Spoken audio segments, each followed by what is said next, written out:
Hi there, Rissy here with another episode of Rissy's Room, and I'm so excited because I get to wear my mouse ears again, and that's because in this book, Chrysanthemum by Kevin Henkes, the main character, Chrysanthemum, is a mouse. How cool is that?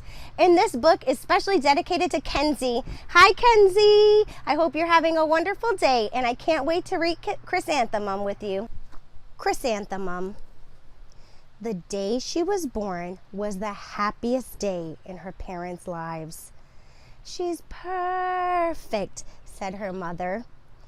Absolutely, said her father. And she was.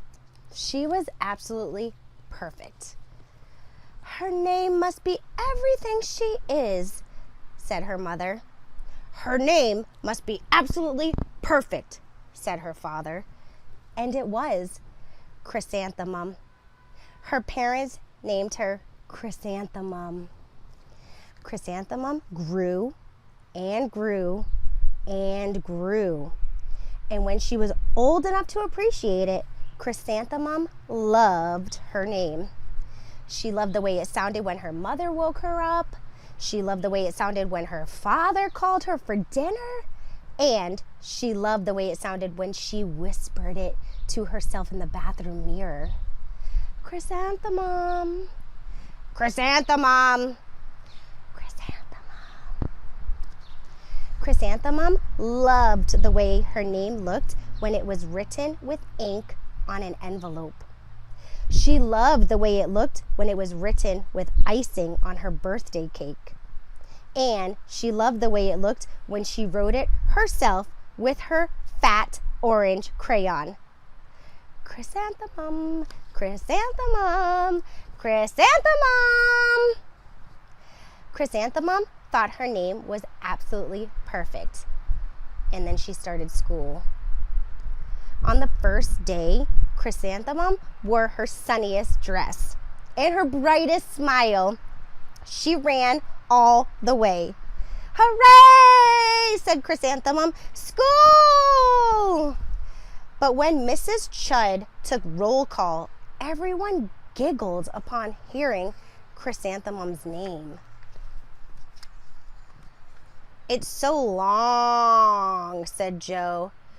It scarcely fits on your name tag, said Rita, pointing. Rude.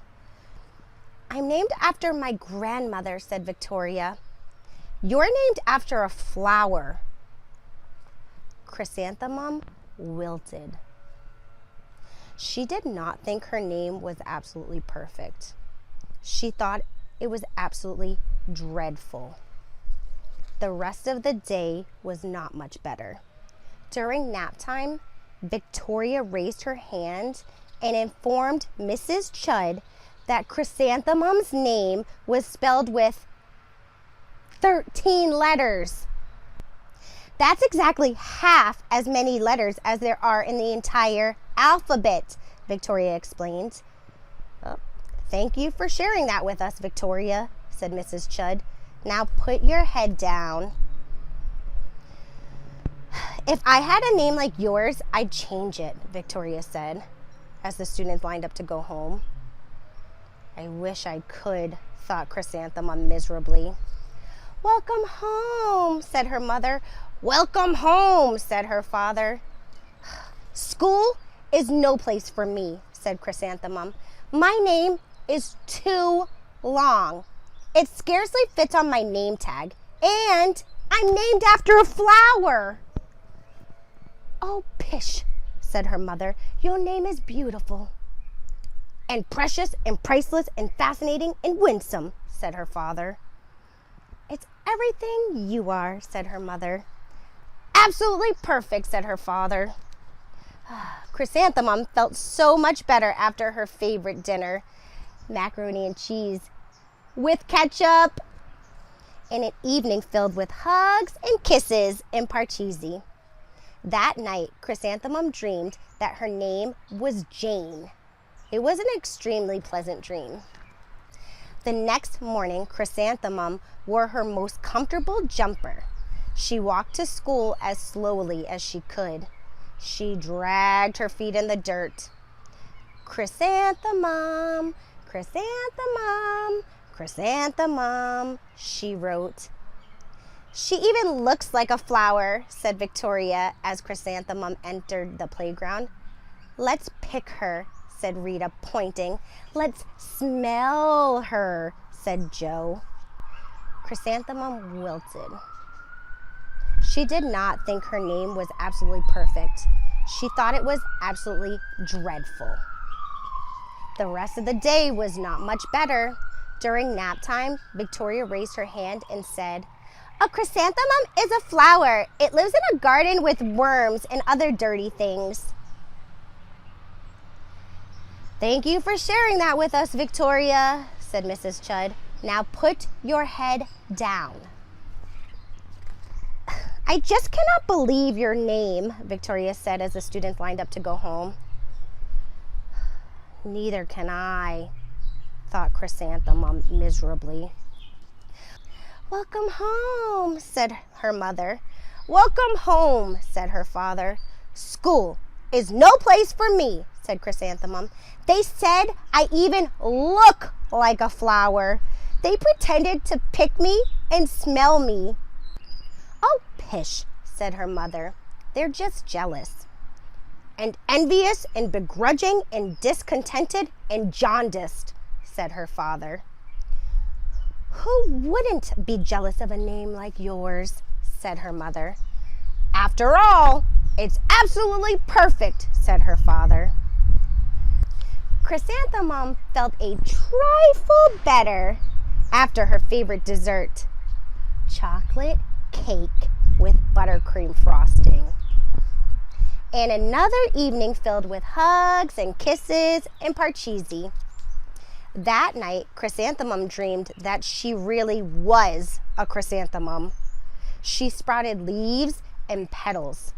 Victoria picked her and plucked the leaves and petals one by one until there was nothing left but a scrawny stem. It was the worst nightmare of Chrysanthemum's life. Chrysanthemum wore her outfit with 7 pockets the next morning.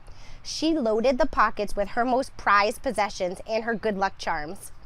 Chrysanthemum took the longest route possible to school.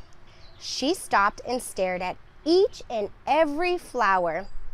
"Chrysanthemum, chrysanthemum, chrysanthemum," the flowers seemed to say. That morning, the students were introduced to Mrs. Twinkle, the music teacher.